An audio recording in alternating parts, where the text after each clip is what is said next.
racial, sexual, and religious chauvinism to rabid nationalist fervor are beginning not to work. The sense of who I am and whether I'm good or bad or achieving or not, all that's learned along the way. Just a ride. And we can change it anytime we want. It's only a choice. No effort, no work, no job, no savings of money. I realized that I had the game wrong. That the game was to find out what I already was.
We were saying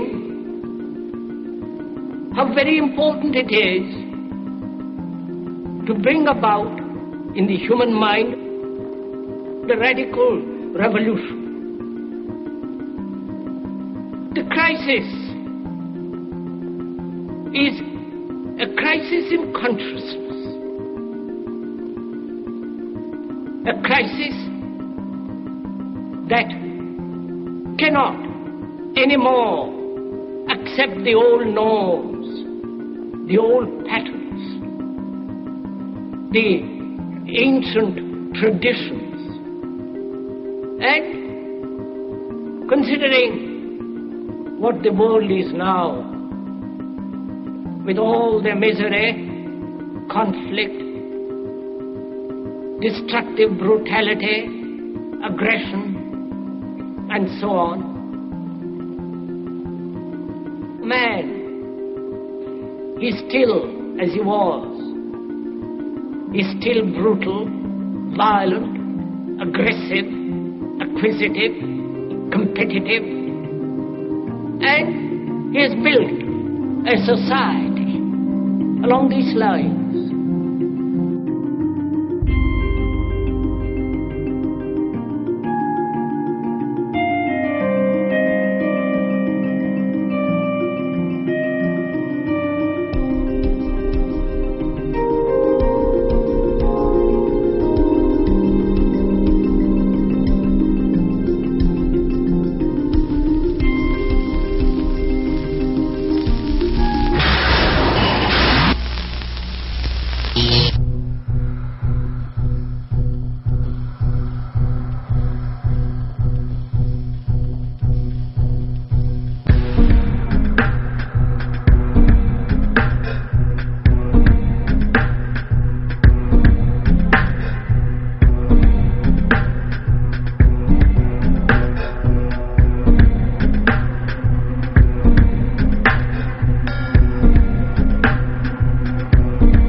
Society today is composed of a series of institutions.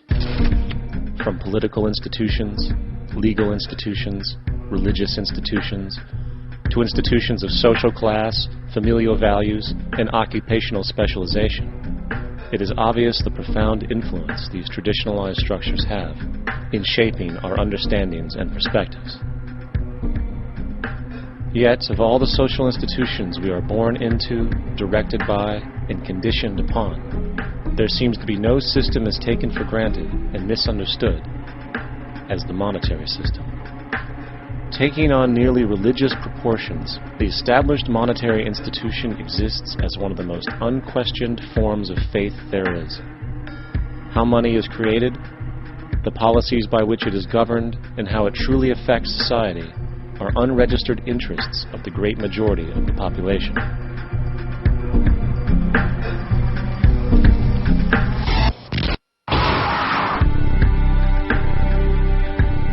In a world where 1% of the population owns 40% of the planet's wealth, in a world where 34,000 children die every single day from poverty and preventable diseases, and where 50% of the world's population lives on less than $2 a day, one thing is clear: something is very wrong.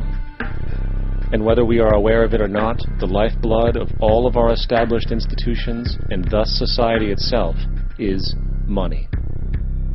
Therefore, understanding this institution of monetary policy is critical to understanding why our lives are the way they are. Unfortunately, economics is often viewed with confusion and boredom. Endless streams of financial jargon coupled with intimidating mathematics quickly deters people from attempts at understanding it. However, the fact is, the complexity associated with the financial system is a mere mask, designed to conceal one of the most socially paralyzing structures humanity has ever endured.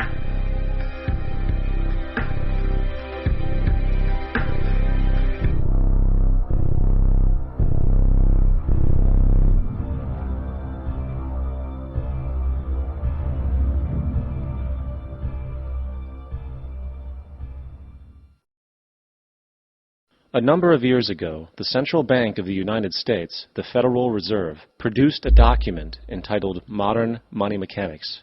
This publication detailed the institutionalized practice of money creation as utilized by the Federal Reserve and the web of global commercial banks it supports. On the opening page, the document states its objective. The purpose of this booklet is to describe the basic process of money creation in a fractional reserve banking system. It then proceeds to describe this fractional reserve process through various banking terminology, a translation of which goes something like this. The United States government decides it needs some money, so it calls up the Federal Reserve and requests, say, $10 billion. The Fed replies, saying, sure, we'll buy $10 billion in government bonds from you. So the government takes some pieces of paper, paints some official-looking designs on them, and calls them treasury bonds. Then it puts a value on these bonds to the sum of $10 billion and sends them over to the Fed. In turn, the people at the Fed draw up a bunch of impressive pieces of paper themselves, only this time calling them Federal Reserve notes, also designating a value of $10 billion to the set. The Fed then takes these notes and trades them for the bonds. Once this exchange is complete, the government then takes the $10 billion in Federal Reserve notes and deposits it into a bank account. And upon this deposit, the paper notes officially become legal tender money, adding $10 billion to the U.S. money supply. And there it is. $10 billion in new money has been created. Of course, this example is a generalization, for, in reality, this transaction would occur electronically, with no paper used at all. In fact, only 3% of the U.S. money supply exists in physical currency. The other 97% essentially exists in computers alone. Now, government bonds are, by design, instruments of debt. And when the Fed purchases these bonds, with money it essentially created out of thin air, the government is actually promising to pay back that money to the Fed. In other words, the money was created out of debt. This mind-numbing paradox of how money or value can be created out of debt or a liability will become more clear as we further this exercise. So, the exchange has been made and now $10 billion sits in a commercial bank account. Here's where it gets really interesting. For as based on the fractional reserve practice, that $10 billion deposit instantly becomes part of the bank's reserves, just as all deposits do. And regarding reserve requirements, as stated in Modern Money Mechanics, a bank must maintain legally required reserves equal to a prescribed percentage of its deposits. It then quantifies this by stating, under current regulations, the reserve requirement against most transaction accounts is 10%. This means that with a $10 billion deposit, 10% or $1 billion is held as the required reserve, while the other $9 billion is considered an excessive reserve and can be used as the basis for new loans. Now, it is logical to assume that this $9 billion is literally coming out of the existing $10 billion deposit. However, this is actually not the case. What really happens is that the $9 billion is simply created out of thin air on top of the existing $10 billion deposit. This is how the money supply is expanded. As stated in modern money mechanics, of course they, the banks, do not really pay out loans from the money they receive as deposits. If they did this, no additional money would be created. What they do when they make loans is to accept promissory notes, loan contracts, in exchange for credits, money, to the borrower's transaction accounts. In other words, the $9 billion can be created out of nothing simply because there is a demand for such a loan and that there is a $10 billion deposit to satisfy the reserve requirements. Now, let's assume that somebody walks into this bank and borrows the newly available $9 billion. They will then most likely take that money and deposit it into their own bank account. The process then repeats, for that deposit becomes part of the bank's reserves. 10% is isolated, and in turn 90% of the $9 billion, or $8.1 billion, is now available as newly created money for more loans. And, of course, that 8.1 can be loaned out and redeposited, creating an additional 7.2 billion, to 6.5 billion, to 5.9 billion, etc. This deposit money creation loan cycle can technically go on to infinity. The average mathematical result is that about $90 billion can be created on top of the original $10 billion. In other words, for every deposit that ever occurs in the banking system, about 9 times that amount can be created out of thin air. Money jitters. Ask the obliging Bank of America for a jar of soothing instant money, M-O-N-E-Y, in the form of a convenient personal loan. So, now that we understand how money is created by this fractional reserve banking system, a logical yet elusive question might come to mind. What is actually giving this newly created money value? The answer? The money that already exists. The new money essentially steals value from the existing money supply. For the total pool of money is being increased irrespective to demand for goods and services. And as supply and demand finds equilibrium, prices rise, diminishing the purchasing power of each individual dollar.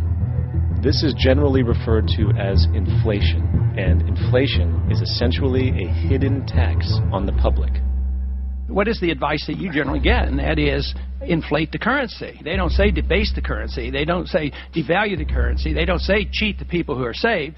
They say lower the interest rates. The real deception is when we distort the value of money. When we create money out of thin air, we have no savings, yet there's so-called capital. So my question boils down to this. How in the world can we expect to solve the problems of inflation, that is, the increase in the supply of money, with more inflation? Of course, it can't. The fractional reserve system of monetary expansion is inherently inflationary. For the act of expanding the money supply without there being a proportional expansion of goods and services in the economy will always debase a currency. In fact, a quick glance at the historical values of the US dollar versus the money supply reflects this point definitively, for the inverse relationship is obvious. $1 in 1913 required $21.60 in 2007 to match value. That is a 96% devaluation since the Federal Reserve came into existence. Now, if this reality of inherent and perpetual inflation seems absurd and economically self-defeating, hold that thought, for absurdity is an understatement in regard to how our financial system really operates. For in our financial system, money is debt. And debt is money. Here is a chart of the U.S. money supply from 1950 to 2006. Here is a chart of the U.S. national debt for the same period. How interesting it is that the trends are virtually the same. For the more money there is, the more debt there is. The more debt there is, the more money there is. To put it a different way, every single dollar in your wallet is owed to somebody by somebody. For remember, The only way the money can come into existence is from loans. Therefore, if everyone in the country were able to pay off all debts, including the government, there would not be $1 in circulation.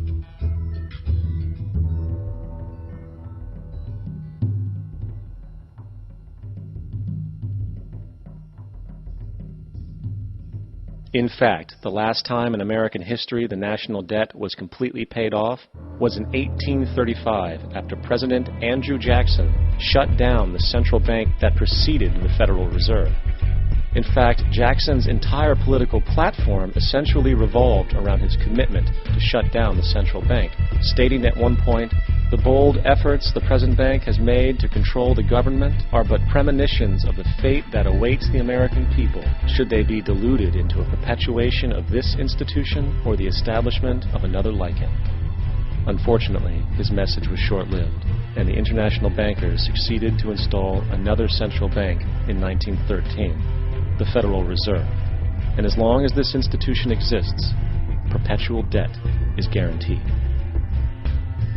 Now, so far we have discussed the reality that money is created out of debt, through loans. These loans are based on a bank's reserves, and reserves are derived from deposits. And through this fractional reserve system, any one deposit can create 9 times its original value, in turn debasing the existing money supply, raising prices in society. And since all this money is created out of debt and circulated randomly through commerce, people become detached from their original debt, and a disequilibrium exists, where people are forced to compete for labor in order to pull enough money out of the money supply to cover their costs of living. As dysfunctional and backwards as all of this might seem, there is still one thing we have omitted from this equation.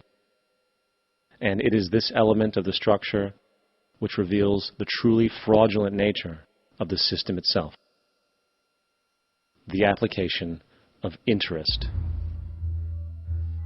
When the government borrows money from the Fed, or when a person borrows money from a bank, it almost always has to be paid back with accrued interest.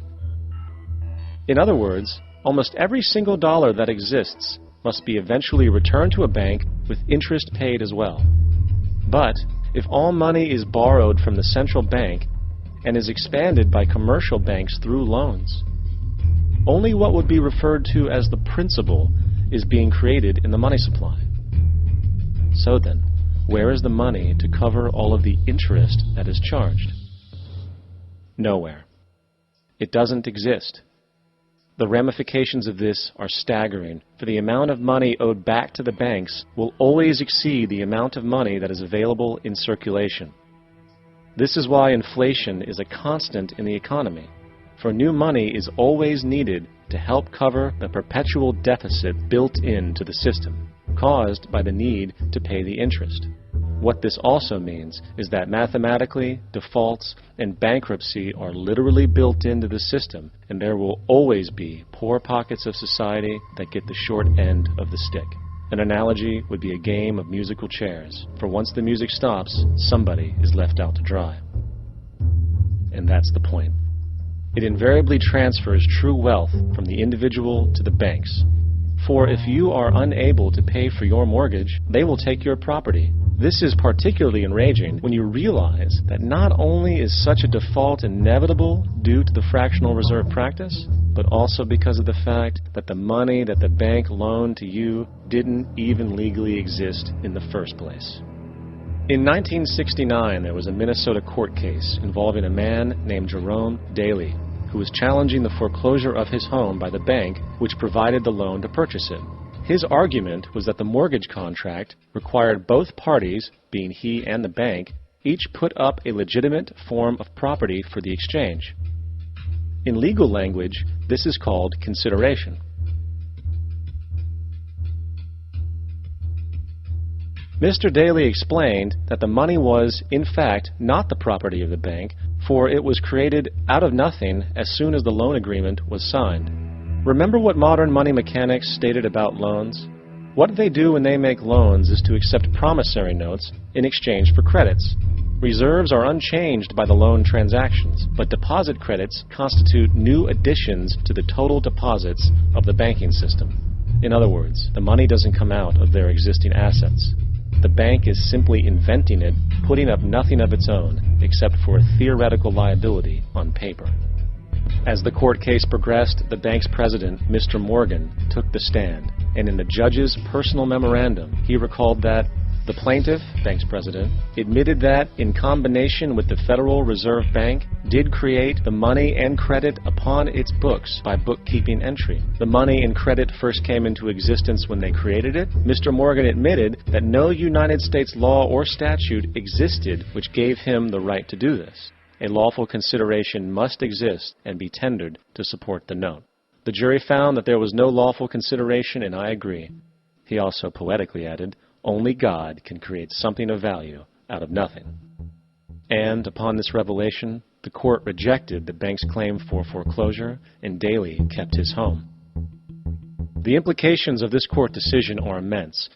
For every time you borrow money from a bank, whether it is a mortgage loan or a credit card charge, the money given to you is not only counterfeit, it is an illegitimate form of consideration, and hence voids the contract to repay, for the bank never had the money as property to begin with.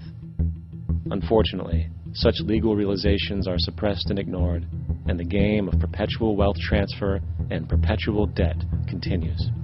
And this brings us to the ultimate question: why?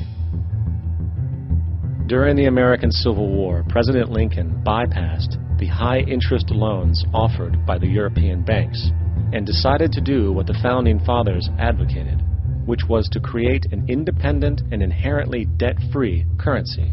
It was called the greenback. Shortly after this measure was taken, an internal document circulated between private British and American banking interests stated, "Slavery is but the owning of labor, and carries with it the care of laborers, while the European plan is that capital shall control labor by controlling wages. This can be done by controlling the money. It will not do to allow the greenback, as we cannot control that." The fractional reserve policy perpetrated by the Federal Reserve, which has spread in practice to the great majority of banks in the world, is, in fact, a system of modern slavery. Think about it. Money is created out of debt. And what do people do when they are in debt? They submit to employment to pay it off. But if money can only be created out of loans, how can society ever be debt-free? It can't. And that's the point. And it is the fear of losing assets coupled with the struggle to keep up with the perpetual debt and inflation inherent in the system, compounded by the inescapable scarcity within the money supply itself, created by the interest that can never be repaid, that keeps the wage slave in line, running on the hamster wheel with millions of others, in effect powering an empire that truly benefits only the elite at the top of the pyramid. For, at the end of the day, who are you really working for? The banks. Money is created in a bank and invariably ends up in a bank. They are the true masters, along with the corporations and governments they support. Physical slavery requires people to be housed and fed. Economic slavery requires people to feed and house themselves. It is one of the most ingenious scams for social manipulation ever created, and at its core, it is an invisible war against the population.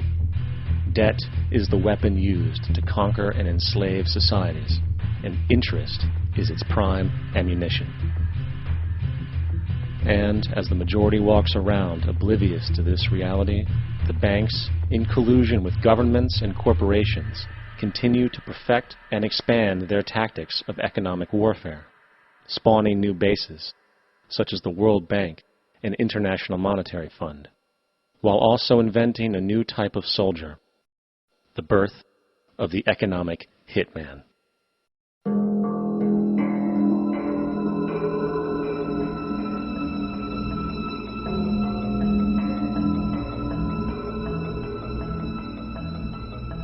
We economic hitmen really have been the ones responsible for creating this first truly global empire. And we work many different ways.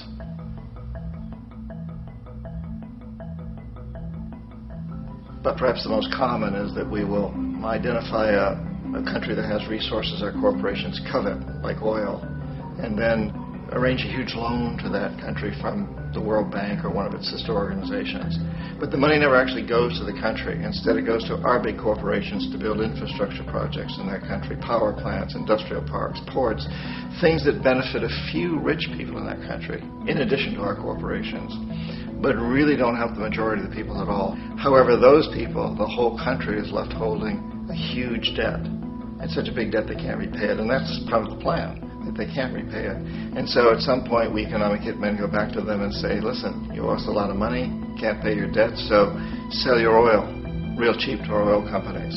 Allow us to build a military base in your country, or send troops in support of ours to someplace in the world like Iraq, or vote with us on the next UN vote. To have their electric utility company privatized and their water and sewage system privatized and sold to U.S. corporations or other multinational corporations. So there was that whole mushrooming thing, and it's so typical of the way the IMF and the World Bank work, that you put a country in debt, it's such a big debt it can't pay it, and then you offer to refinance that debt and pay even more interest. And you demand this quid pro quo, which you call a conditionality or good governance, which means basically that they've got to sell off their resources, including many of their social services, their utility companies, their school systems sometimes, their penal systems, their insurance systems, to foreign corporations. So it's a double, triple, quadruple whammy.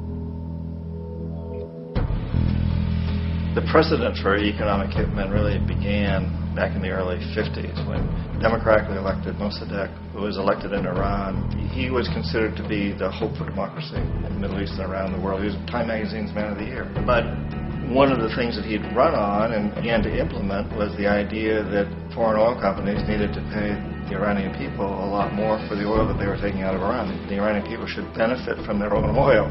Strange policy. We didn't like that, of course. But we were afraid to do what we normally were doing, which was to send in the military. Instead, we sent in one CIA agent, Kermit Roosevelt, Teddy Roosevelt's relative. And Kermit went in with a few $1 million and was very, very effective and efficient. And in a short amount of time, he managed to get Mossadegh overthrown and brought in the Shah of Iran to replace him, who always was favorable to oil. And it was extremely effective. Bombs overflow Tehran. Army officers shout that Mossadegh has surrendered and his regime as virtual dictator of Iran is ended. Pictures of the Shah are paraded through the streets as sentiment reverses. The Shah is welcomed home. So back here in the United States, in Washington, people looked around and said, wow, that was easy and cheap. So this established a whole new way of manipulating countries, of creating empire. The only problem with Roosevelt was that he was a card-carrying CIA agent, and had he been caught, the ramifications could have been pretty serious. So very quickly at that point, the decision was made to use private consultants to channel the money through the World Bank or the IMF or one of the other such agencies, to bring in people like me who worked for private companies, so that if we got caught, there would be no governmental ramifications.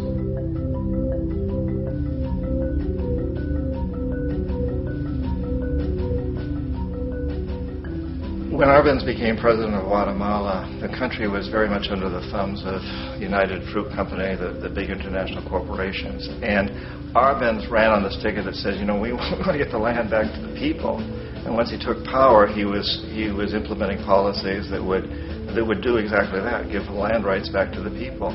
United Fruit didn't like that very much.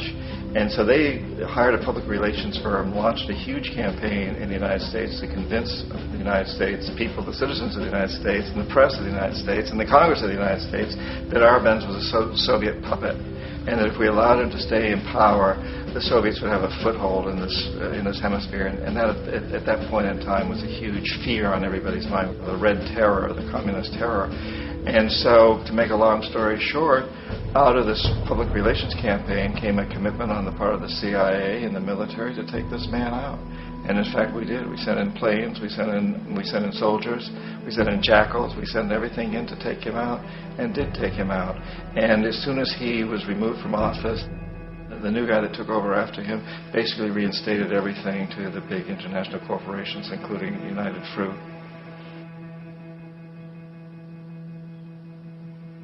Ecuador for many, many years had been ruled by pro-U.S. dictators, often relatively brutal. Then it was decided that they were going to have a truly democratic election. Jaime Roldos ran for office, and his main goal, he said, as president would be to make sure that Ecuador's resources were used to help the people.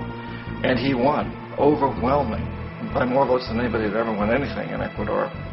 And he began to implement these policies to make sure that the profits from oil went to help the people. Well, we didn't like that in the United States.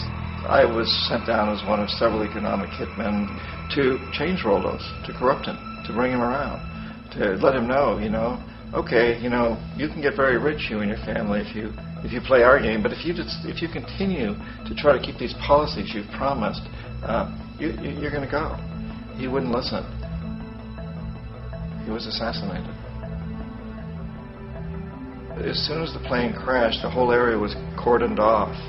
The only people allowed in were U.S. military from a nearby base and some of the Ecuadorian military. When an investigation was launched, two of the key witnesses died in car accidents before they had a chance to testify. A lot of very, very strange things that went on around the assassination of Jaime Roldos. I, like most people who've really looked at this case, have absolutely no doubt that it was an assassination. And of course, in my position as an economic hitman, I was always expecting something to happen to Jaime, whether it be a coup or assassination, I wasn't sure, but that he would be taken down because he was not being corrupted. He would not allow himself to be corrupted the way we wanted to corrupt him. Omar Torrijos, president of Panama, was one of my favorite people. I really, really liked him. He was very charismatic. He was a guy who really wanted to help his country. And when I tried to bribe him or corrupt him, he said, look, John, he called me Juanito. He said, look, Juanito, I don't need the money. What I really need is for my country to be treated fairly. I need for the United States to repay the debts that you owe my people for all the destruction you've done here. I need to be in a position where I can help other Latin American countries win their independence and be free of this terrible presence from the north that you people are exploiting us so badly. I need to have the Panama Canal back in the hands of the Panamanian people. That's what I want. And so, leave me alone. Don't try to bribe me. It was 1981, and in May, Jaime Roldos was assassinated. And Omar was very aware of this. Torrijos got his family together and he said, I'm probably next, but it's okay because I've done what I came here to do. I've renegotiated the canal. The canal will now be in our hands. He just finished negotiating the treaty with Jimmy Carter. In June of that same year, just a couple of months later, he also went down in an airplane crash, which there's no question was executed by CIA-sponsored jackals. Tremendous amount of evidence that one of Torrijos' security guards handed him at the last moment as he was getting on the plane a tape recorder, a small tape recorder that contained a bomb.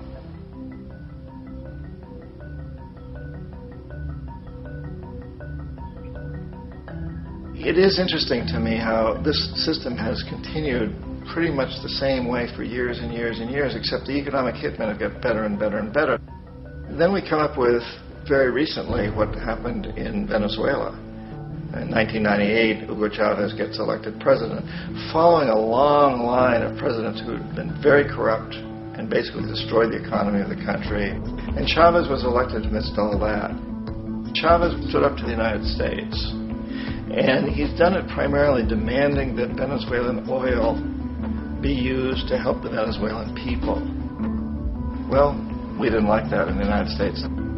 So in 2002, a coup was staged, which there's no question in my mind, and most other people's minds, that the CIA was behind that coup.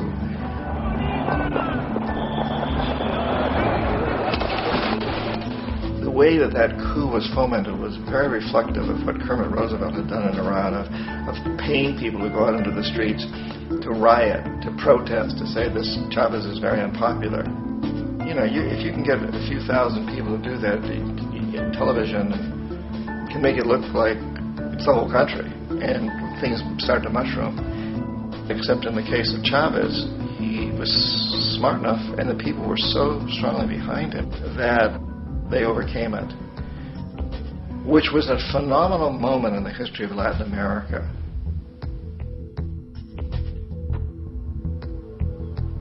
Iraq actually is a perfect example of the way the whole system works. So we economic hitmen are the first line of defense. We go in and we try to corrupt governments and get them to accept these huge loans, which we then use as leverage to basically own them.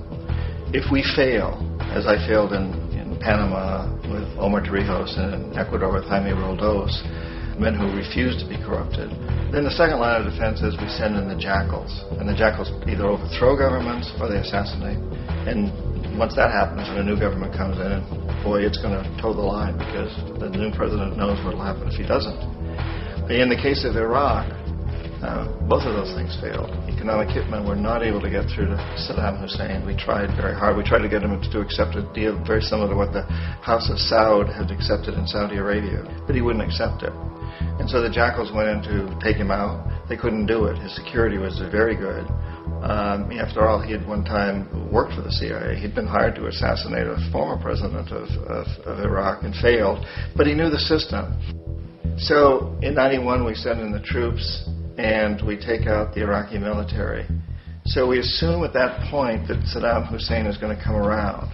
We could have taken him out, of course, at that time, but we didn't want to. He's the kind of strong man we like. He controls his people. We thought he could control the Kurds and keep the Iranians in their border and keep pumping oil for us. And then once we took out his military, now he's going to come around. So the economic hitmen go back in the 90s without success. If they'd had success, he'd still be running the country. We'd be selling him all the fighter jets he wants and everything else he wants. But they couldn't. They didn't have success. The jackals couldn't take him out again. So we sent the military in once again, and this time we did the complete job and took him out, and in the process created for ourselves some very, very lucrative construction deals. We had to reconstruct a country that we'd essentially destroyed, which is a pretty good deal if you own construction companies, big ones. So, Iraq shows the three stages. The economic hitmen failed there, the jackals failed there, and as a final measure, the military goes in. And in that way, we've really created an empire, but we've done it very, very subtly. It's clandestine. All the empires of the past were built on the military, and everybody knew they were building them. So the British knew they were building them, the French, the Germans, the Romans, the Greeks. And they were proud of it, and they always had some excuse like spreading civilization, spreading some religion, something like that. But they knew they were doing it. We don't. The majority of the people in the United States have no idea that we're living off the benefits of a clandestine empire, that today there's more slavery in the world than ever before. And then you have to ask yourself, well, if it's an empire, then who's the emperor? Obviously, our presidents of the United States are not emperors. An emperor is someone who's not elected, doesn't serve a limited term, and doesn't report to anyone, essentially. So you can't classify our presidents that way. But we do have what I consider to be the equivalent of the emperor, and it's what I call the corporatocracy. The corporatocracy is this group of individuals who run our biggest corporations, and they really act as the emperor of this empire. They control our media, either through direct ownership or advertising. They control most of our politicians because they finance their campaigns, either through their corporations or through personal contributions that come out of the corporations. They're not elected. They don't serve a limited term. They don't report to anybody. And at the very top of the corporatocracy, you really can't tell whether a person's working for a private corporation or the government because they're always moving back and forth. So, you've got a guy who one moment is the president of a big construction company like Halliburton, and the next moment he's vice president of the United States, or the president who is in the oil business. And this is true whether you've got Democrats or Republicans in the office. You have them moving back and forth through the revolving door. And in a way, our government is invisible a lot of the time, and its policies are carried out by our corporations on one level or another. And then again, the policies of the government are basically forged by the corporatocracy and then presented to the government. They become government policy. So it's an incredibly cozy relationship. This isn't a conspiracy theory type of thing. These people don't have to get together and plot to do things. They all basically work under one primary assumption, and that is that they must maximize profits regardless of the social and environmental costs.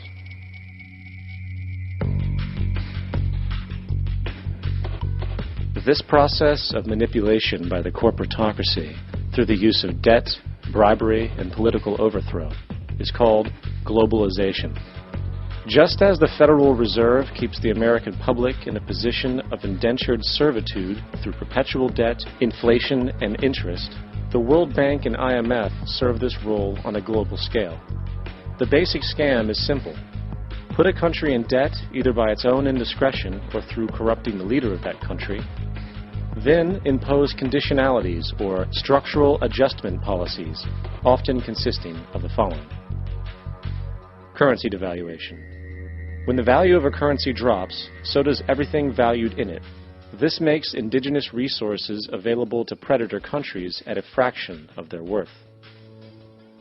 Large funding cuts for social programs. These usually include education and healthcare, compromising the well-being and integrity of the society, leaving the public vulnerable to exploitation. Privatization of state-owned enterprises. This means that socially important systems can be purchased and regulated by foreign corporations for profit. For example, in 1999, the World Bank insisted that the Bolivian government sell the public water system of its third largest city to a subsidy of the U.S. corporation Bechtel. As soon as this occurred, water bills for the already impoverished local residents skyrocketed. It wasn't until after a full-blown revolt by the people that the Bechtel contract was nullified. Then there's trade liberalization, or the opening up of the economy through removing any restrictions on foreign trade. This allows for a number of abusive economic manifestations, such as transnational corporations bringing in their own mass-produced products, undercutting the indigenous production and ruining local economies. An example is Jamaica, which, after accepting loans and conditionalities from the World Bank, lost its largest cash crop markets due to competition with Western imports. Today, countless farmers are out of work, for they are unable to compete with the large corporations. Another variation is the creation of numerous, seemingly unnoticed, unregulated, inhumane sweatshop factories, which take advantage of the imposed economic hardship. Additionally, due to production deregulation, environmental destruction is perpetual, as a country's resources are often exploited by the indifferent corporations while outputting large amounts of deliberate pollution. The largest environmental lawsuit in the history of the world today is being brought on behalf of 30,000 Ecuadorian Amazonian people against Texaco, which is now owned by Chevron. So today it's against Chevron, but for activities conducted by Texaco. Estimated to be more than 18 times what the Exxon Valdez dumped into the coast of Alaska. In the case of Ecuador, it wasn't an accident. The oil companies did it intentionally. They knew they were doing it to save money out there rather than arranging for proper disposal. Furthermore, a cursory glance at the performance record of the World Bank reveals that the institution, which publicly claims to help poor countries develop and alleviate poverty, has done nothing but increase poverty and the wealth gap, while corporate profits soar. In 1960, the income gap between the fifth of the world's people in the richest countries versus the fifth in the poorest countries was 30 to 1. By 1998, it was 74 to 1. While global GNP rose 40% between 1970 and 1985, those in poverty actually increased by 17%. While from 1985 to 2000, those living on less than $1 a day increased by 18%.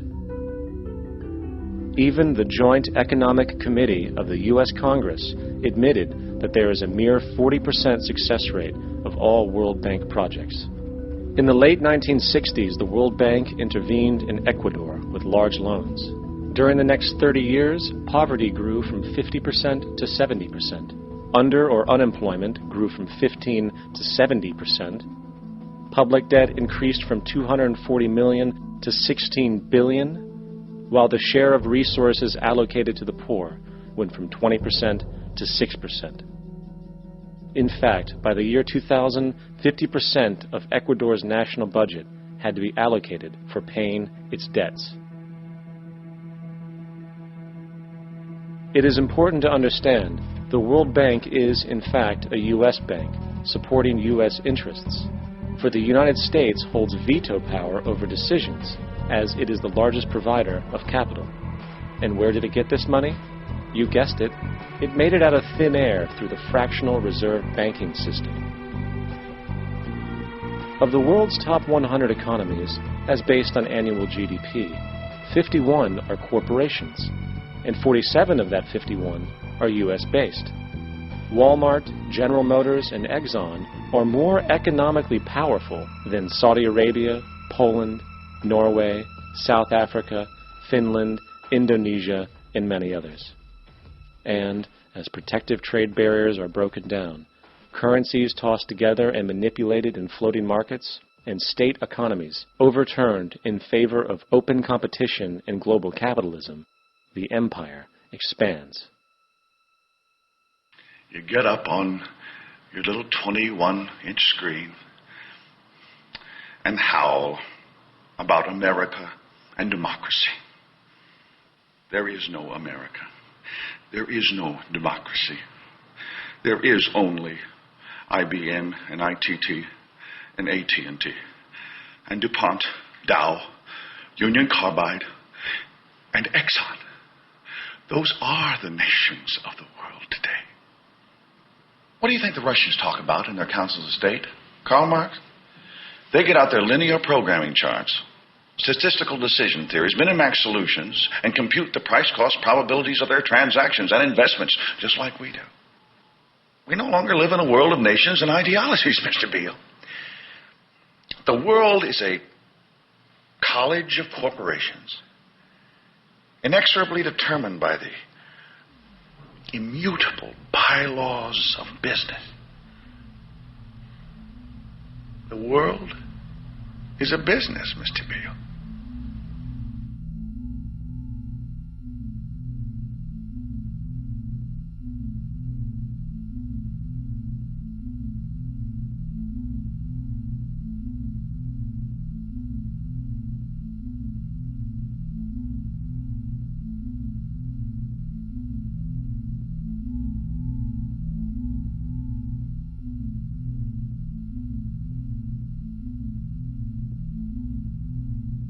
The world is being taken over by a handful of business powers who dominate the natural resources we need to live while controlling the money we need to obtain these resources. The end result will be world monopoly, based not on human life, but financial and corporate power. And as the inequality grows, naturally more and more people are becoming desperate. So the establishment was forced to come up with a new way to deal with anyone who challenges the system. So they gave birth to the terrorist. The term terrorist is an empty distinction, designed for any person or group who chooses to challenge the establishment. This isn't to be confused with the fictional Al-Qaeda, which was actually the name of a computer database for the U.S.-supported Mujahideen in the 1980s.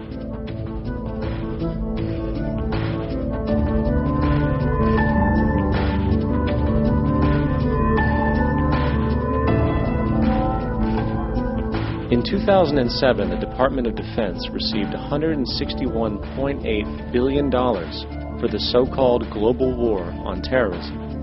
According to the National Counterterrorism Center, in 2004, roughly 2,000 people were killed internationally due to supposed terrorist acts. Of that number, 70 were American. Using this number as a general average, which is extremely generous, It is interesting to note that twice as many people die from peanut allergies a year than from terrorist acts. Concurrently, the leading cause of death in America is coronary heart disease, killing roughly 450,000 each year. And in 2007, the government's allocation of funds for research on this issue was about $3 billion. This means that the U.S. government in 2007 spent 54 times the amount for preventing terrorism than it spent for preventing a disease which kills 6,600 times more people annually than terrorism does. Yet, as the name terrorism and Al-Qaeda are arbitrarily stamped on every news report relating to any action taken against U.S. interests, the myth grows wider. In mid-2008, the U.S. Attorney General actually proposed that the U.S. Congress officially declare war against the fantasy. Not to mention, as of July 2008, there are now over 1 million people currently on the U.S. terrorist watch list. These so-called counterterrorism measures, of course, have nothing to do with social protection, and everything to do with preserving the establishment amongst the growing anti-American sentiment both domestically and internationally, which is legitimately founded on the greed-based corporate empire expansion that is exploiting the world. The true terrorists of our world do not meet at the docks at midnight or scream Allah Akbar before some violent action. The true terrorists of our world wear $5,000 suits and work in the highest positions of finance, government, and business. So, what do we do? How do we stop a system of greed and corruption that has so much power and momentum? How do we stop this aberrant group behavior which feels no compassion for, say, the millions slaughtered in Iraq and Afghanistan, so the corporatocracy can control energy resources and opium production for Wall Street profit?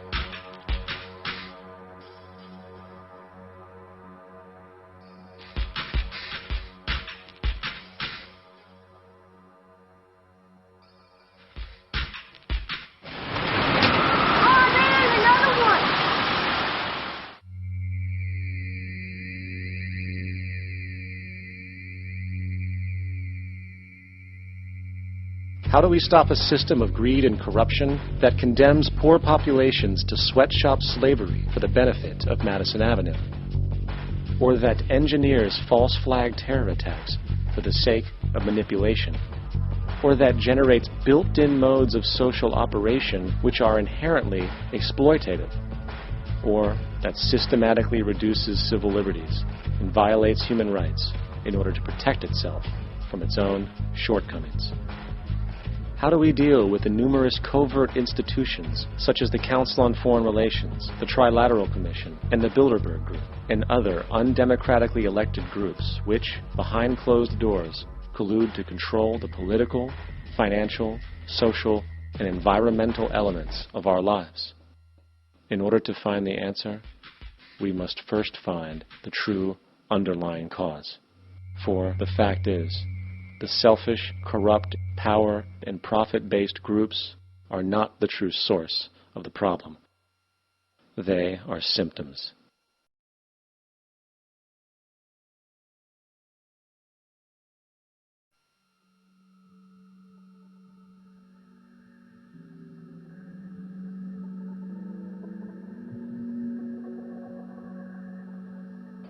My name is Jock Fresco.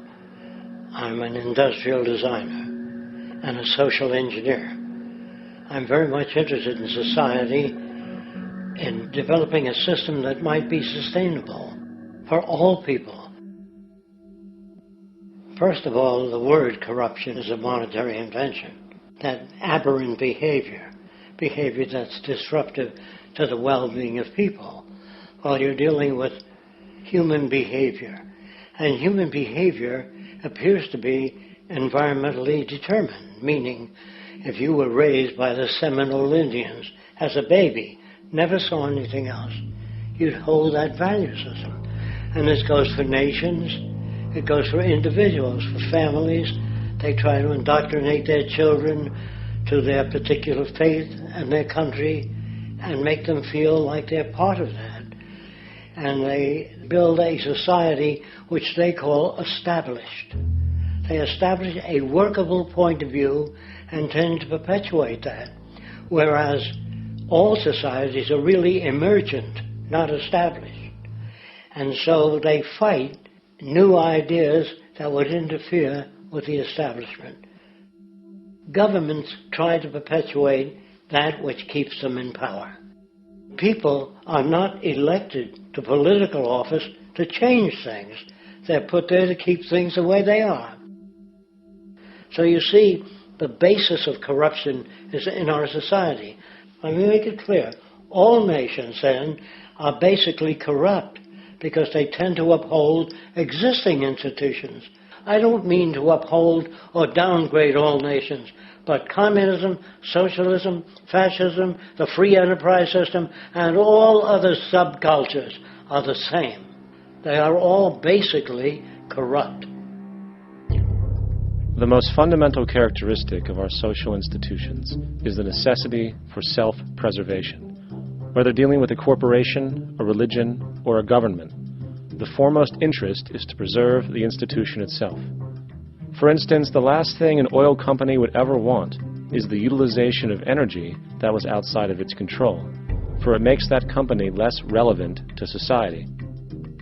Likewise, the Cold War and the collapse of the Soviet Union was, in reality, a way to preserve and perpetuate the established economic and global hegemony of the United States. Similarly, religions condition people to feel guilty for natural inclinations, each claiming to offer the only path to forgiveness and salvation. At the heart of this institutional self-preservation lies the monetary system, for it is money that provides the means for power and survival. Therefore, just as a poor person might be forced to steal in order to survive, it is a natural inclination to do whatever is needed to continue an institution's profitability. This makes it inherently difficult for profit-based institutions to change, for it puts in jeopardy not only the survival of large groups of people, but also the coveted materialistic lifestyles associated with affluence and power. Therefore, the paralyzing necessity to preserve an institution, regardless of its social relevance, is largely rooted in the need for money or profit.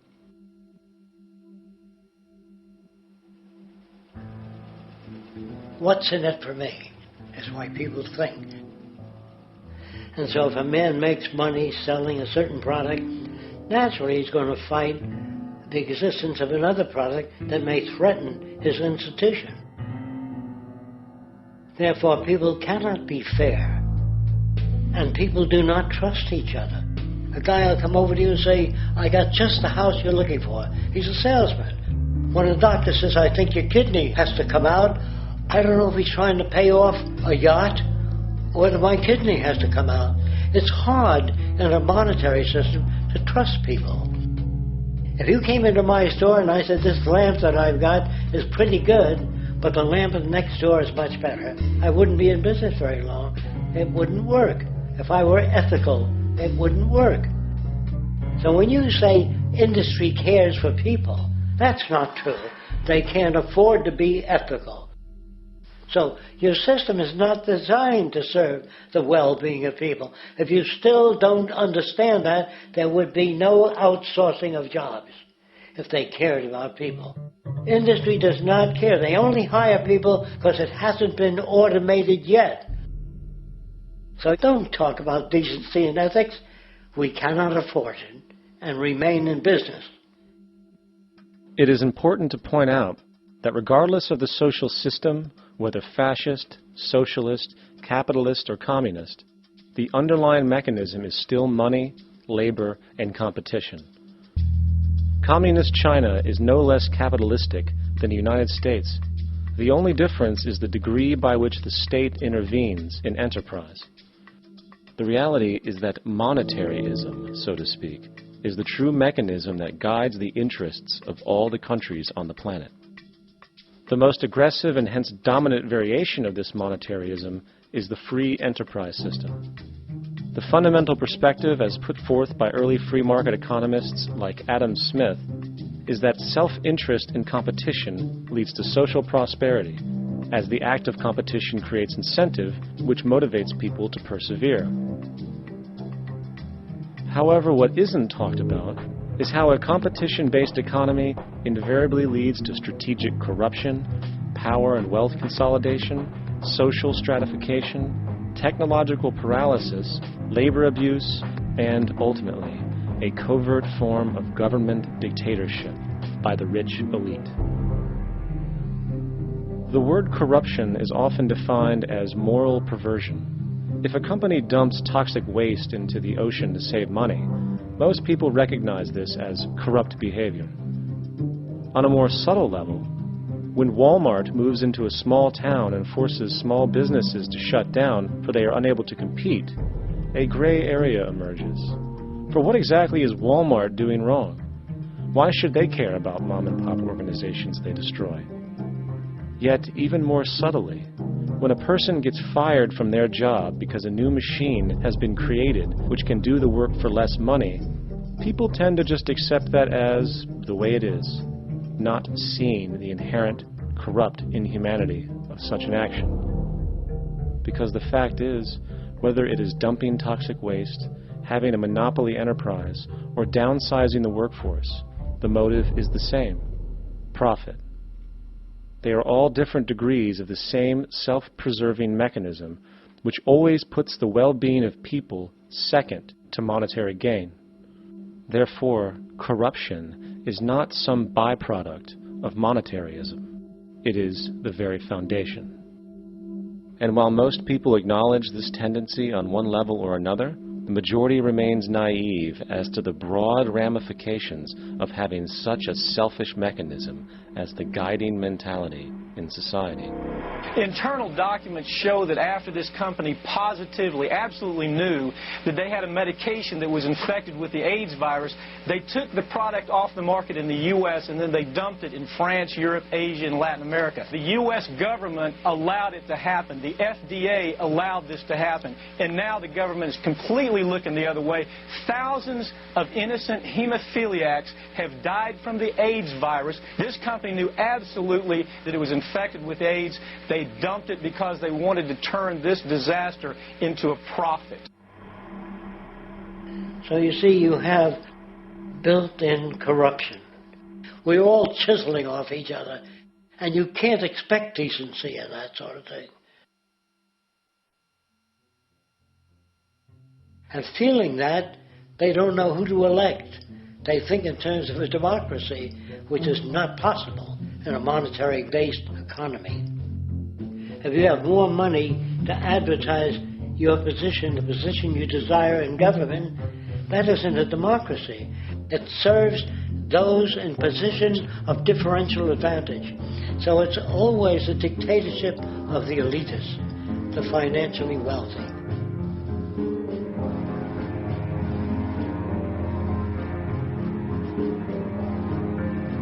It is an interesting observation to note how seemingly unknown personalities magically appear on the scene as presidential candidates.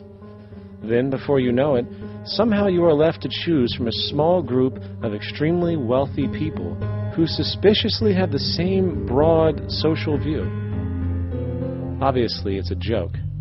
The people placed on the ballot are done so because they have been pre-decided to be acceptable by the established financial powers who actually run the show.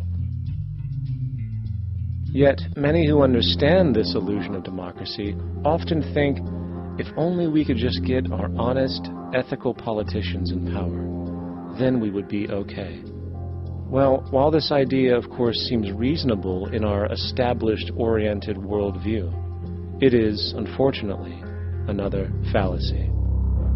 For when it really comes down to what is actually important, the institution of politics, and thus politicians themselves, have absolutely no true relevance as to what makes our world and society function. It's not politicians that can solve problems.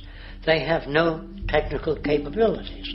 They don't know how to solve problems. Even if they were sincere, they don't know how to solve problems. It's the technicians that produce the desalination plants.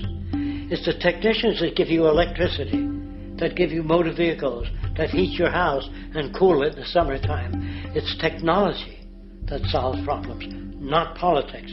Politics cannot solve problems because they're not trained to do so. Very few people today stop and consider what it is that actually improves their lives. Is it money? Obviously not. One cannot eat money or stuff money into their car to get it to run. Is it politics? All politicians can do is create laws, establish budgets, and declare war. Is it religion? Of course not. Religion creates nothing except intangible emotional solace for those who require it. The true gift that we as human beings have, which has been solely responsible for everything that has improved our lives, is technology. What is technology? Technology is a pencil which allows one to solidify ideas on paper for communication. Technology is an automobile which allows one to travel faster than feet would allow. Technology is a pair of eyeglasses which enables sight for those who need it. Applied technology itself is merely an extension of human attributes which reduces human effort, freeing humans from a particular chore or problem. Imagine what your life would be like today without a telephone, or an oven, or a computer, or an airplane. Everything in your home which you take for granted, from a doorbell, to a table, to a dishwasher, is technology generated from the creative, scientific ingenuity of human technicians, not money, politics, or religion. These are false institutions. And writing your congressman is fantastic. They tell you to write your congressman if you want something done. The men in Washington should be at the forefront of technology, the forefront of human studies, the forefront of crime, all the factors that shape human behavior. You don't have to write your congressman. What kind of people are they that are appointed to do that job? The future will have great difficulty. And the question that's raised by politicians is, how much will a project cost? The question is not, how much will it cost? Do we have the resources? And we have the resources today to house everyone, build hospitals all over the world, build schools all over the world, the finest equipment and labs for teaching and doing medical research. So you see, we have all that, but we're in a monetary system. And in a monetary system, there's profit. And what is the fundamental mechanism that drives the profit system besides self-interest? What is it exactly that maintains that competitive edge at its core? Is it high efficiency and sustainability? No, that isn't part of their design. Nothing produced in our profit-based society is even remotely sustainable or efficient. If it was, there wouldn't be a multi-million-dollar-a-year service industry for automobiles, nor would the average lifespan for most electronics be less than 3 months before they're obsolete. Is it abundance? Absolutely not.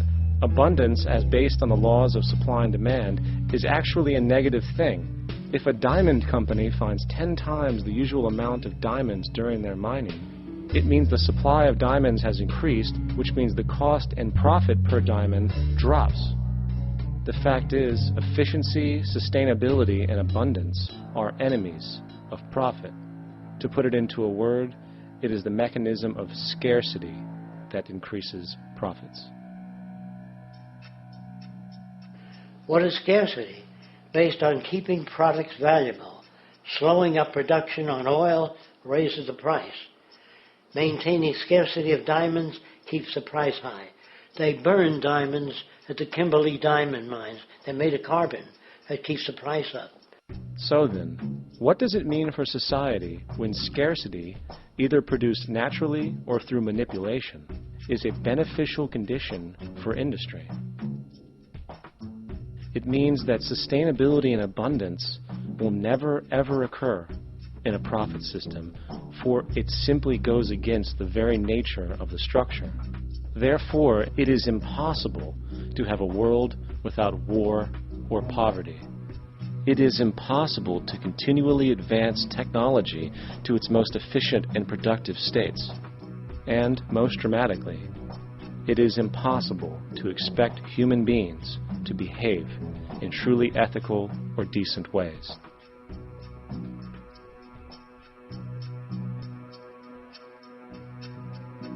People use the word instinct because they can't account for the behavior. They sit back and they evaluate with their lack of knowledge, and they say things like, humans are built a certain way, greed is a natural thing, as though they've worked for years on it, and it's no more natural than wearing clothing. What we want to do is to eliminate the causes of the problems, eliminate the processes that produce greed and bigotry and prejudice and people taking advantage of one another and elitism, eliminating the need for prisons and welfare. We have always had these problems because we have always lived within scarcity and barter and monetary systems that produce scarcity. If you eradicate the conditions that generate what you call socially offensive behavior, it does not exist. The guy said, well, isn't that inborn? No, it's not. There is no human nature. There's human behavior, and that's always been changed throughout history. You're not born with bigotry and greed and corruption and hatred. You pick that up within the society. War, poverty, corruption, hunger, misery, human suffering will not change in a monetary system. That is, there'll be very little significant change. It's going to take the redesign of our culture, our values, and it has to be related to the carrying capacity of the earth, not some human opinion or some politician's notions of the way the world ought to be, or some religious notions of the conduct of human affairs. And that's what the Venus Project is about. The society that we're about to talk about is a society that is free of all the old superstitions, incarceration, prisons, police, cruelty, and law. All laws will disappear, and the professions will disappear that are no longer valid, such as stockbrokers, bankers, advertising, gone forever, because it's no longer relevant. When we understand that it is technology devised by human ingenuity which frees humanity and increases our quality of life, we then realize that the most important focus we can have is on the intelligent management of the Earth's resources. For it is from these natural resources we gain the materials to continue our path of prosperity. Understanding this, we then see that money fundamentally exists as a barrier to these resources, for virtually everything has a financial cost. And why do we need money to obtain these resources? Because of real or assumed scarcity. We don't usually pay for air and tap water because it is in such high abundance, selling it would be pointless. So then, logically speaking, if resources and technologies applicable to creating everything in our societies, such as houses, cities, and transportation, were in high enough abundance, there would be no reason to sell anything. Likewise, if automation and machinery was so technologically advanced as to relieve human beings of labor, there would be no reason to have a job. And with these social aspects taken care of, there would be no reason to have money at all. So the ultimate question remains: do we on Earth have enough resources and technological understanding to create a society of such abundance that everything we have now could be available without a price tag and without the need for submission through employment? Yes, we do. We have the resources and technology to enable this at a minimum, along with the ability to raise the standard of living so high that people in the future will look back at our civilization now and gawk at how primitive and immature our society was. What the Venus Project proposes is an entirely different system that's updated to present-day knowledge. We've never given scientists the problem of how do you design a society which would eliminate boring and monotonous jobs, that would eliminate accidents in transportation, that would enable people to have a high standard of living, that would eliminate poisons in our food, that would give us other sources of energy that are clean and efficient. We can do that out there.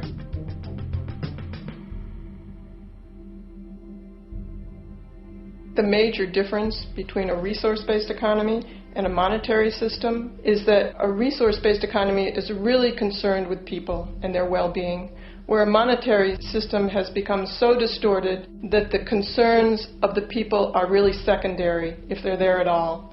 The products that are turned out are for how much money you can get. If there is a problem in society and you can't earn money from solving that problem, then it won't be done. The resource-based economy is really not close to anything that's been tried. And with all our technology today, we can create abundance. It could be used to improve everyone's lifestyle. Abundance all over the world if we use our technology wisely and maintain the environment. It's a very different system, and it's very hard to talk about because the public is not that well enough informed as to the state of technology.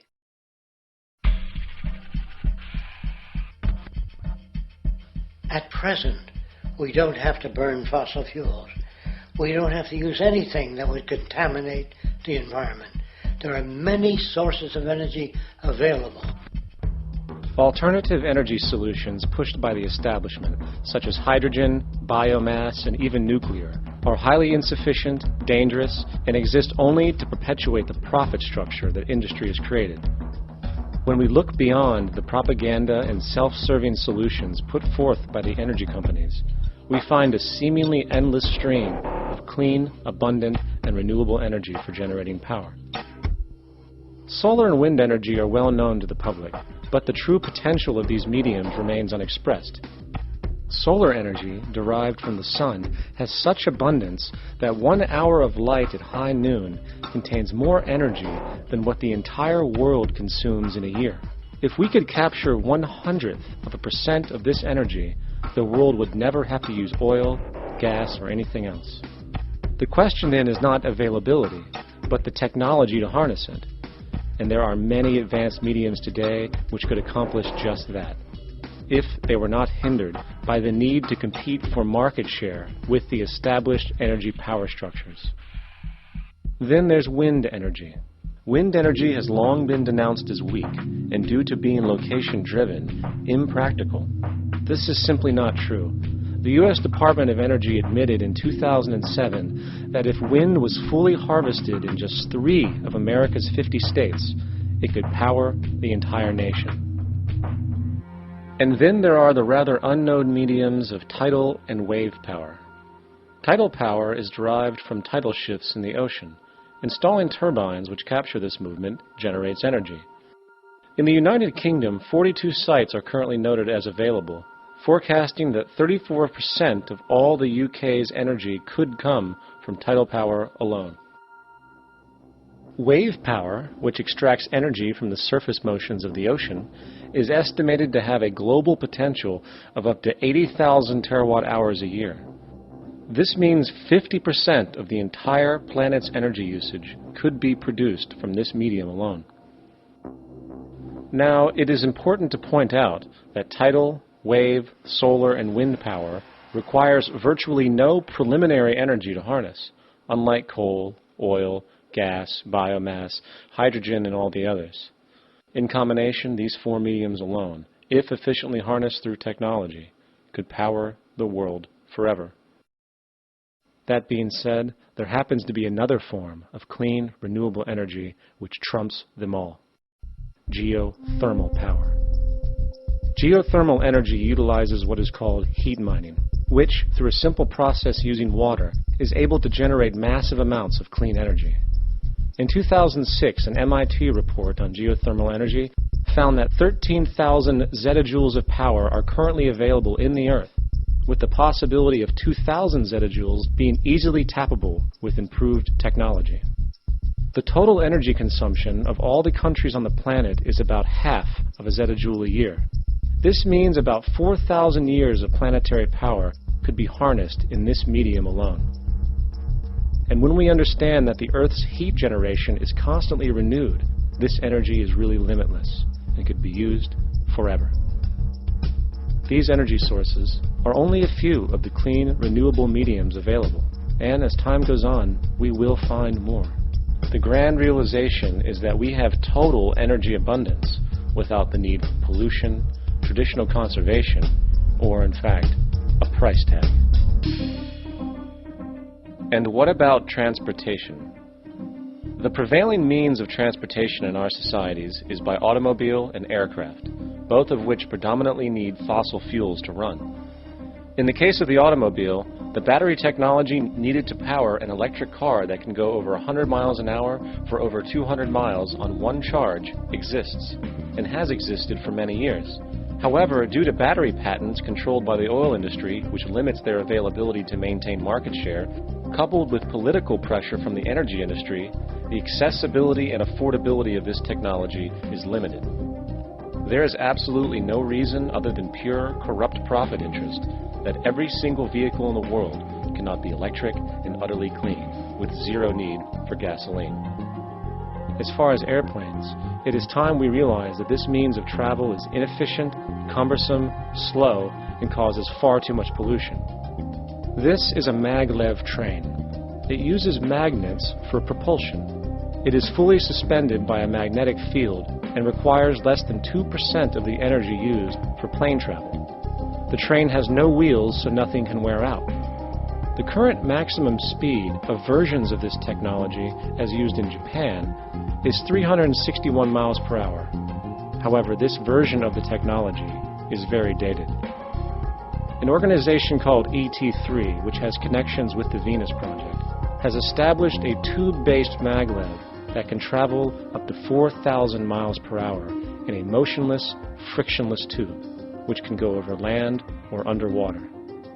Imagine going from LA to New York for an extended lunch break, or from Washington, D.C. to Beijing, China in 2 hours. This is the future of continental and intercontinental travel. Fast, clean, with only a fraction of the energy usage we use today for the same means. In fact, between maglev technology, advanced battery storage, and geothermal energy, there would be no reason to ever burn fossil fuels again. And we can do this now if we were not held back by the paralyzing profit structure. Now, America is inclined toward fascism. It has a propensity, by its dominant philosophy and religion, to uphold the fascist point of view. American industry is essentially a fascist institution. If you don't understand that, the minute you punch that time clock, you walk into a dictatorship. We're given notions about the respectability of work, and I really look at it as being paid slavery. They're brought up to believe that you shall earn your living by the sweat of your brow. That holds people back, freeing people from drudgery, repetitive jobs which make them ignorant. You rob them. In our society, that is a resource-based economy, machines free people. You see, we can't imagine that, as we've never known that kind of world. If we look back at history, we see a very clear pattern of machine automation slowly replacing human labor.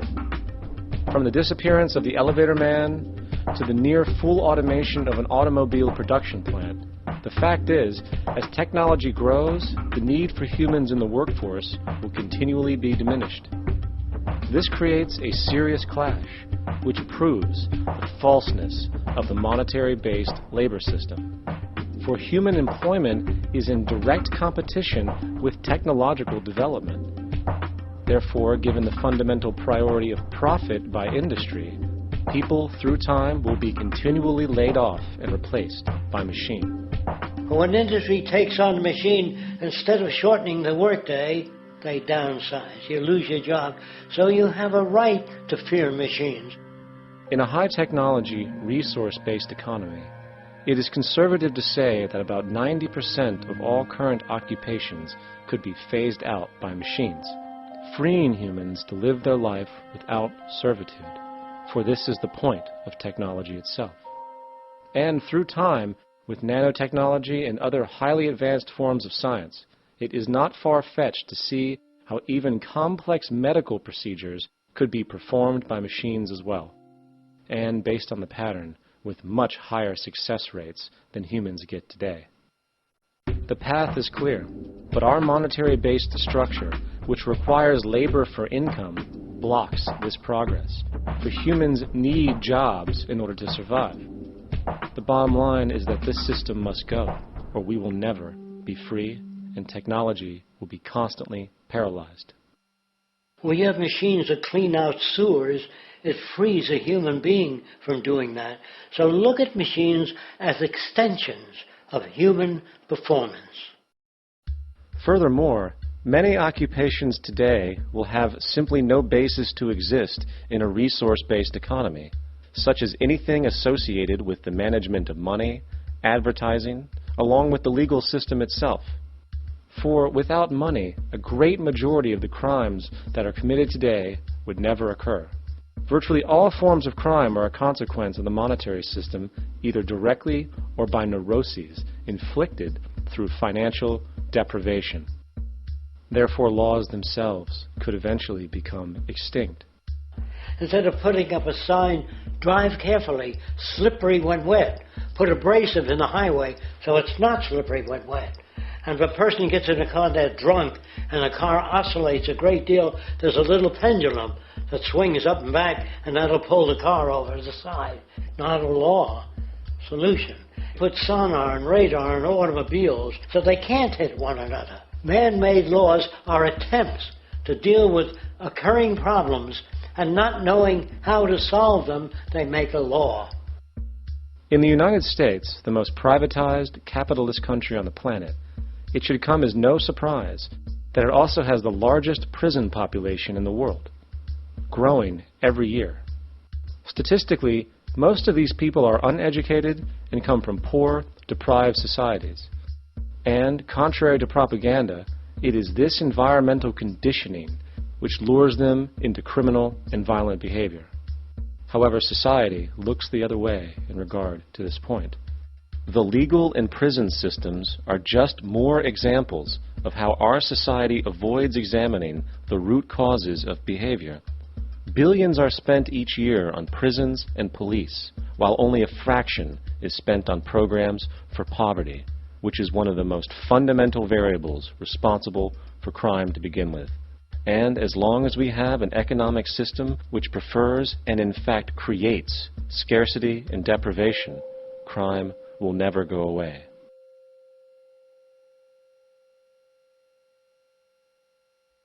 If people have access to the necessities of life without servitude, debt, barter, trade, they behave very differently. You want all these things available without a price tag. Now then, you've got to have a price tag. Well, what will motivate people? Man gets everything he wants, he just lay around in the sun. This is the myth they perpetuate. People in our culture are trained to believe that the monetary system produces incentive. If they have access to things, why should they want to do anything? They will lose their incentive. That's what you're taught to support the monetary system. When you take money out of the scenario, there would be different incentives, very different incentives. When people have access to the necessities of life, their incentives change. What about the moon and the stars? New incentives arise. If you make a painting that you enjoy, you will enjoy giving it to other people, not selling it.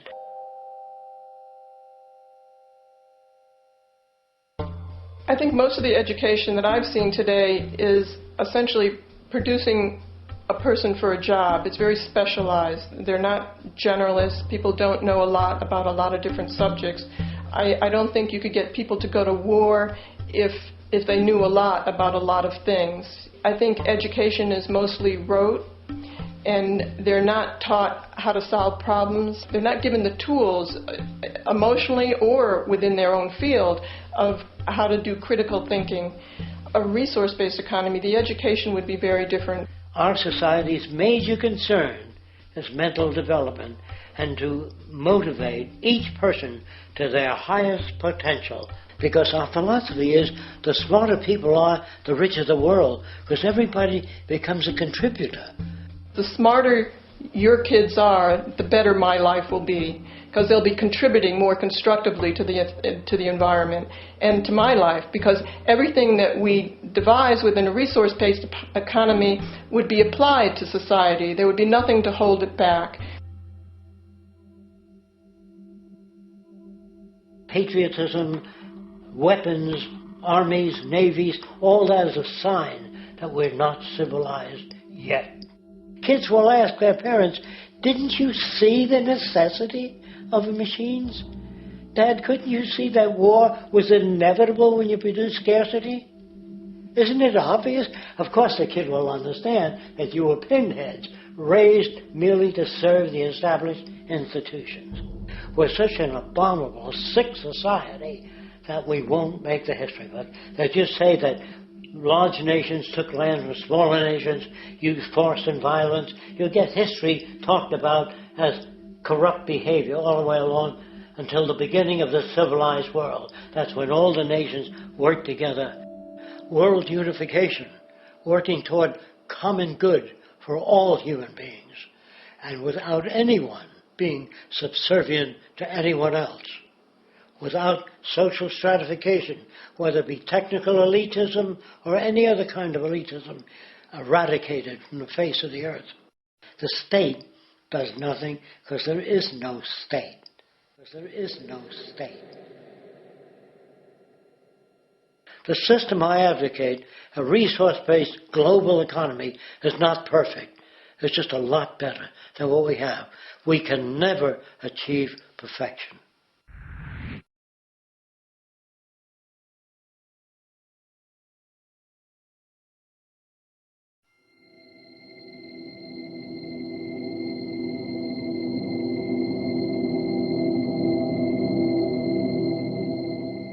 The social values of our society, which has manifested in perpetual warfare, corruption, oppressive laws, social stratification, irrelevant superstitions, environmental destruction, and a despotic, socially indifferent, profit-oriented ruling class, is fundamentally the result of a collective ignorance of two of the most basic insights humans can have about reality: the emergent and symbiotic aspects of natural law.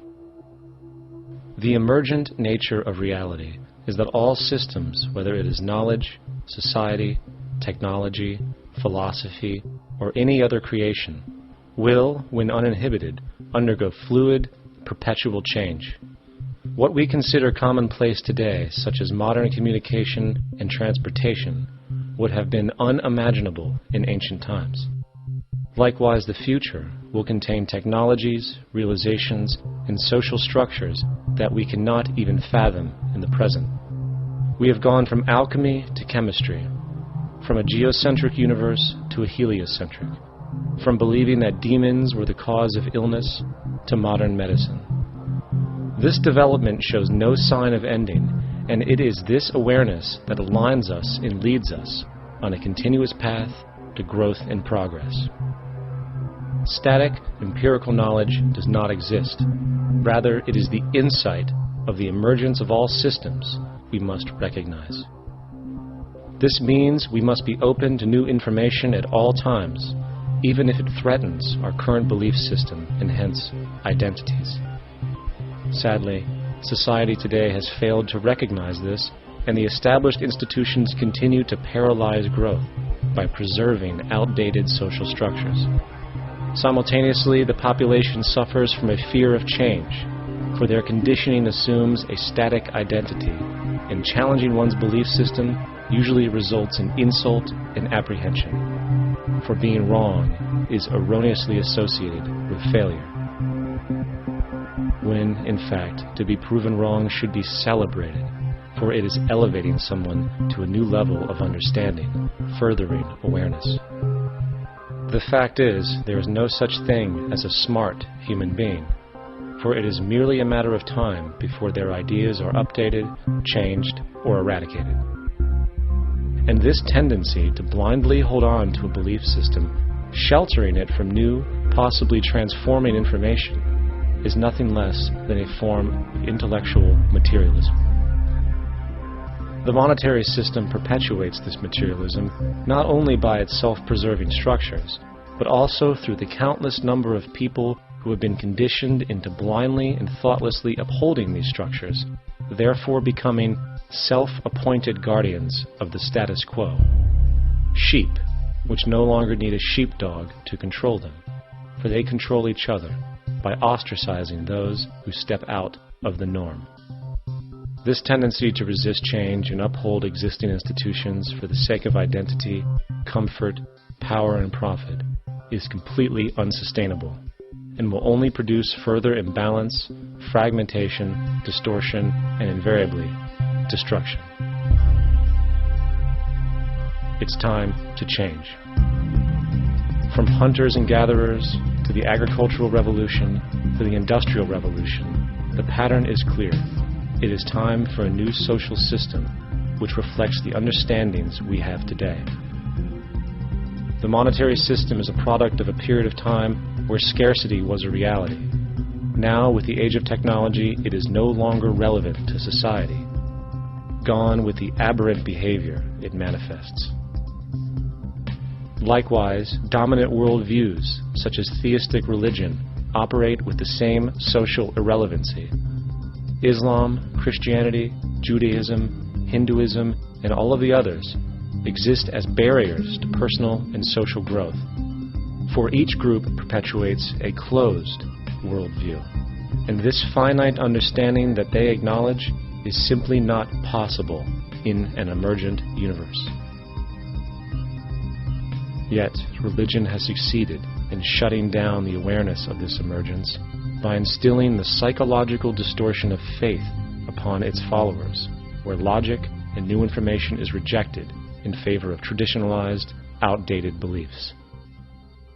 The concept of God is really a method of accounting for the nature of things.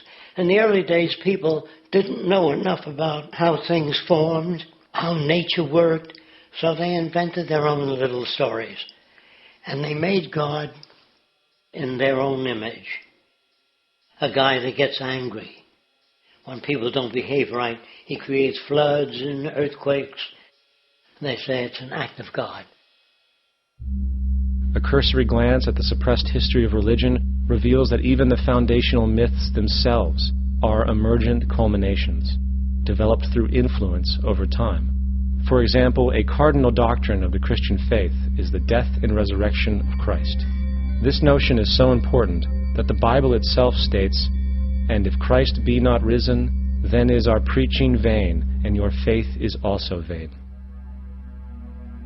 Yet it is very difficult to take this account literally, for not only is there no primary source denoting this supernatural event in secular history, awareness of the enormous number of pre-Christian saviors who also died and were resurrected immediately puts the story in mythological territory by association.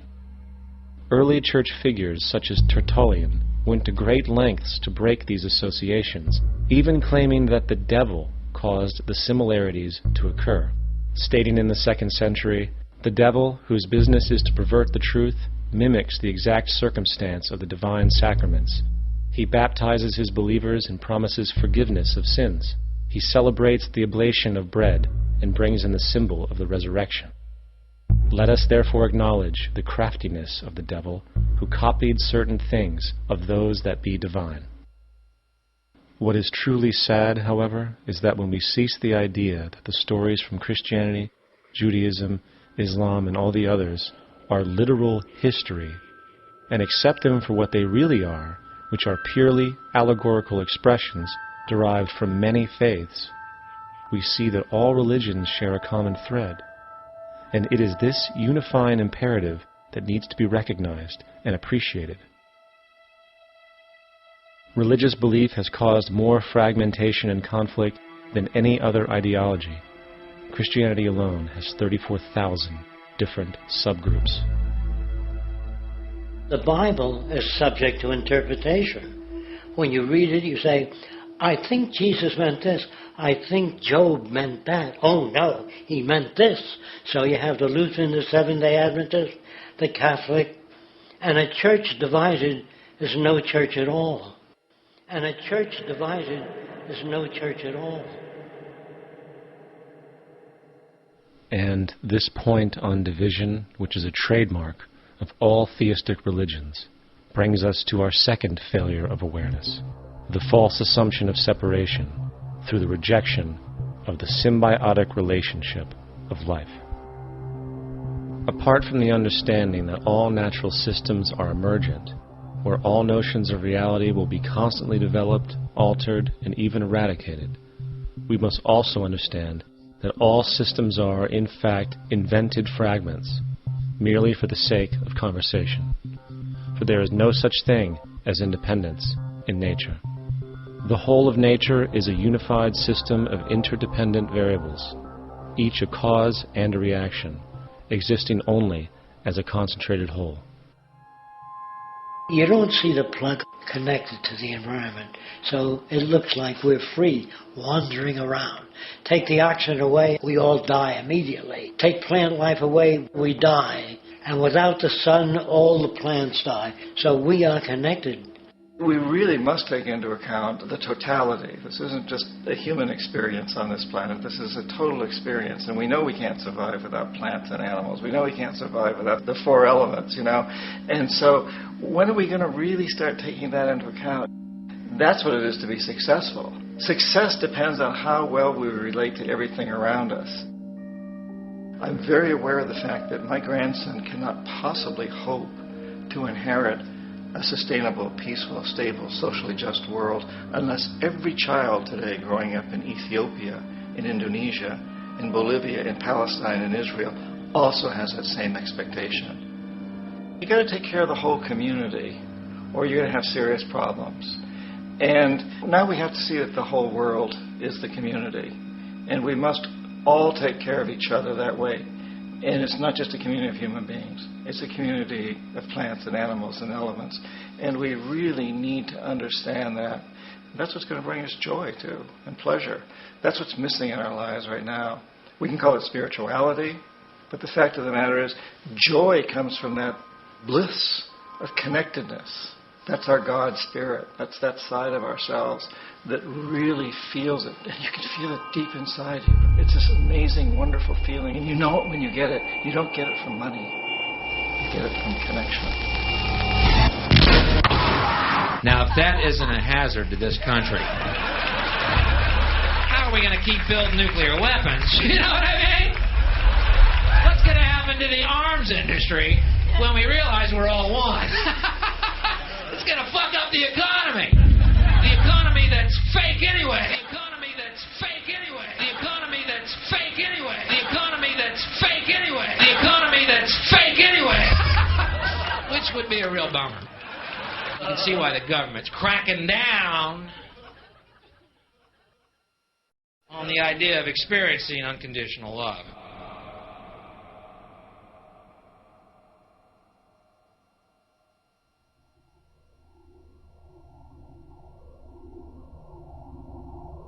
Once we understand that the integrity of our personal existences are completely dependent on the integrity of everything else in our world, we have truly understood the meaning of unconditional love. For love is extensionality, and seeing everything as you and you as everything can have no conditionalities. For, in fact, we are all everything at once. If it's true that we're all from the center of a star, every atom in each of us from the center of a star, then we're all the same thing. Even a Coke machine or a cigarette butt in the street in Buffalo is made out of atoms that came from a star. They've all been recycled thousands of times, as have you and I. And therefore, it's only me out there. So what is there to be afraid of? What is there that needs solace-seeking? Nothing. There's nothing to be afraid of because it's all us. The trouble is we have been separated by being born and given a name and an identity and being individuated. We've been separated from the oneness, and that's what religion exploits, that people have this yearning to be part of the overall one again. So they exploit that. They call it God. They say he has rules. And I think it's cruel. I think you can do it absent religion.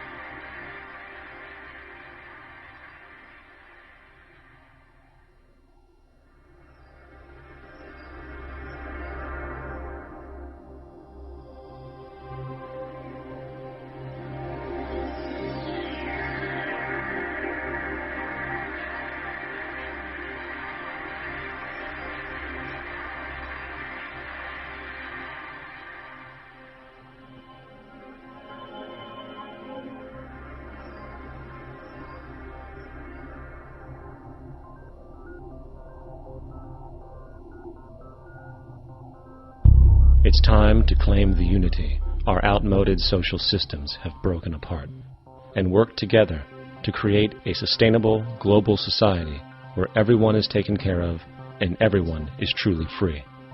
Your personal beliefs, whatever they may be, are meaningless when it comes to the necessities of life. Every human being is born naked, needing warmth, food, water, shelter. Everything else is auxiliary. Therefore, the most important issue at hand is the intelligent management of the Earth's resources. This can never be accomplished in a monetary system, for the pursuit of profit is the pursuit of self-interest, and therefore imbalance is inherent. Simultaneously, politicians are useless, for our true problems in life are technical, not political. Furthermore, ideologies that separate humanity, such as religion, need strong reflection in the community in regard to its value, purpose, and social relevancy. Hopefully, through time, religion will lose its materialism and basis in superstition and move into the useful field of philosophy. The fact is, society today is backwards, with politicians constantly talking about protection and security rather than creation, unity, and progress. The U.S. alone now spends about $500 billion annually on defense. That is enough to send every high school senior in America to a 4-year college. In the 1940s, the Manhattan Project produced the first true weapon of mass destruction. This program employed 130,000 people at an extreme financial cost. Imagine what our life would be like today if that group of scientists, instead of working on a way of killing people, worked on a way to create a self-sustaining, abundant world. Life today would be very, very different if that was their goal. Instead of weapons of mass destruction, it is time to unleash something much more powerful. Weapons of mass creation. Our true divinity is in our ability to create, and armed with the understanding of the symbiotic connections of life, while being guided by the emergent nature of reality, there is nothing we cannot do or accomplish. Of course, we face strong barriers in the form of established power structures that refuse to change. At the heart of these structures is the monetary system. As explained earlier, the fractional reserve policy is a form of slavery through debt, where it is literally impossible for society to be free. In turn, free market capitalism in the form of free trade uses debt to imprison the world and manipulate countries into subservience to a handful of large business and political powers. Apart from these obvious amoralities, the system itself is based on competition, which immediately destroys the possibility of large-scale collaborations for the common good, hence paralyzing any attempt at true global sustainability.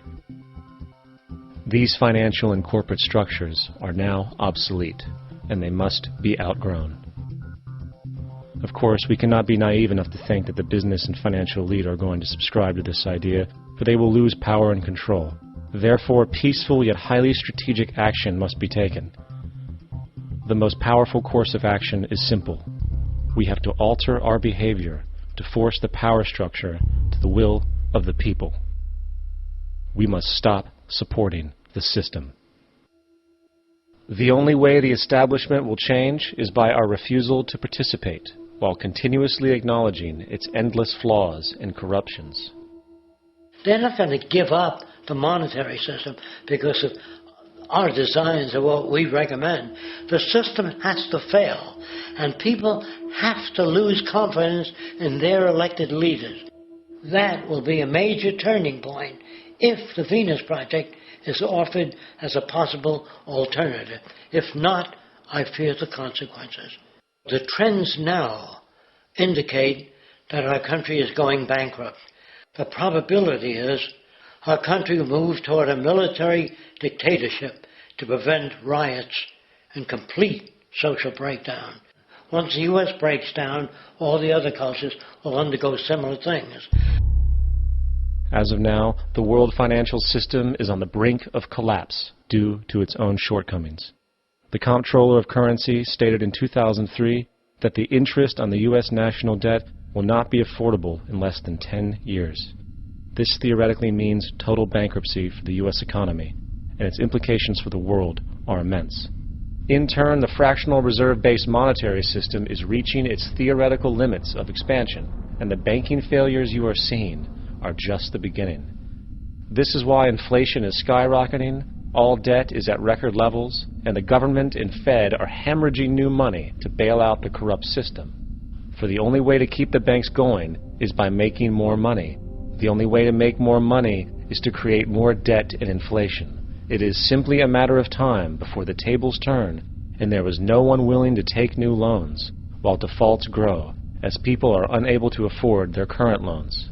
Then the expansion of money will stop, and contraction will begin on a scale never before seen, ending a century-long pyramid scheme. This has already begun. Therefore, we need to expose this financial failure for what it is, using this weakness to our advantage. Here are some suggestions. Expose the banking fraud.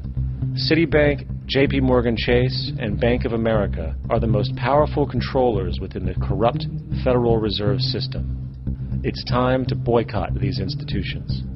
If you have a bank account or a credit card with any of them, move your money to another bank. If you have a mortgage, refinance with another bank. If you own their stock, sell it. If you work for them, quit. This gesture will express contempt for the true powers behind the private banking cartel known as the Federal Reserve, and create awareness about the fraud of the banking system itself. 2. Turn off the TV news. Visit the emerging independent news agencies on the internet for your information. CNN, NBC, ABC, Fox, and all the others present all news pre-filtered to maintain the status quo. With 4 corporations owning all major media outlets, objective information is impossible. This is the true beauty of the internet, and the establishment has been losing control because of this free flow of information. We must protect the internet at all times, as it is truly our savior right now. 3. Don't ever allow yourself, your family, or anyone you know to ever join the military. This is an obsolete institution now used exclusively for maintaining an establishment that is no longer relevant. U.S. soldiers in Iraq work for U.S. corporations, not the people. Propaganda forces us to believe that war is natural and the military is an honorable institution. Well, if war is natural, why are there 18 suicides every single day by American veterans who have post-traumatic stress disorder? If our military men and women are so honored, why is it that 25% of the American homeless population are veterans? 4. Stop supporting the energy companies. If you live in a detached house, get off the grid. Investigate every means of making your home self-sustainable with clean energy.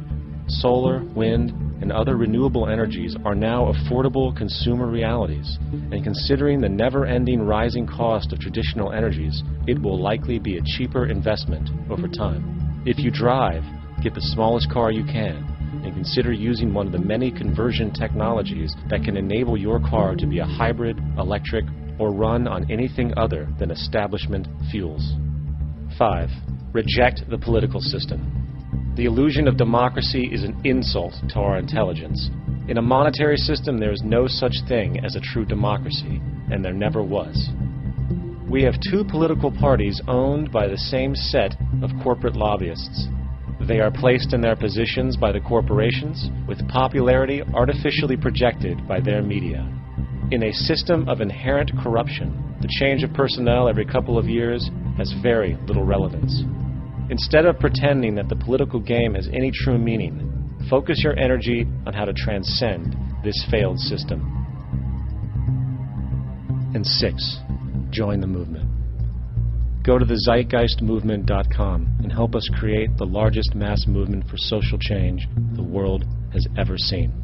We must mobilize and educate everyone about the inherent corruption of our current world system, along with the only true sustainable solution, declaring all the natural resources on the planet as common heritage to all people, while informing everyone as to the true state of technology and how we can all be free if the world works together rather than fights. The choice lies with you. You can continue to be a slave to the financial system and watch the continuous wars, depressions, and injustice across the globe while placating yourself with vain entertainment and materialistic garbage. Or you can focus your energy on true, meaningful, lasting, holistic change, which actually has the realistic ability to support and free all humans with no one left behind. But, in the end, the most relevant change must occur first inside of you. The real revolution is the revolution of consciousness, and each one of us first needs to eliminate the divisionary, materialistic noise we have been conditioned to think is true, while discovering, amplifying, and aligning with the signal coming from our true empirical oneness. It is up to you. What we are trying in all these discussions and talks here is to see if we cannot radically bring about a transformation of the mind. Not accept things as they are, but to understand it, to go into it, to examine it. Give your heart and your mind with everything that you have to find out a way of living differently.